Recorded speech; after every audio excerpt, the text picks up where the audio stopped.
नजरिया ना लागे, यानी पवन सिंह का एक और धमाका नजरिया ना लागे। तो जय हिंद दोस्तों, आप सभी का अपना चैनल शेर भोजपुरी में स्वागत है। आज फिर पवन सिंह का डबल धमाका और प्रिंस प्रियदर्शी यानी राइटर प्रिंस प्रियदर्शी का डबल धमाका। कुंवार वाला डीपी के बाद नजरिया ना लागे पवन सिंह के साथ डबल धमाके के साथ आ रहे हैं।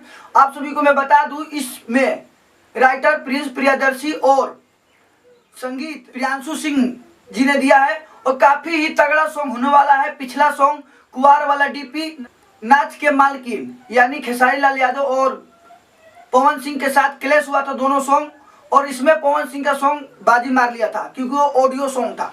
आप सभी को मैं बता दूं कि नजरिया ना लागी ये सॉन्ग बहुत ही जल्द YouTube पे आने वाला है। आप सभी पवन सिंह के जितने भी फैंस हैं, मुझे पता है आप सभी बहुत ही सब्र से इंतजार कर रहे होंगे। आप सभी इसी तरह बने रहिए, बहुत जल्द उनका सॉन्ग आने वाला है नजरिया ना लागी। और आप सभी अगर पवन सिंह के फैन है या खेसारी लाल यादव के फैंस है तो आप हमारे चैनल को सब्सक्राइब करें, लाइक करें, शेयर करें, जिससे कि मेरा पहला अपडेट आपके पास पहुंच सके।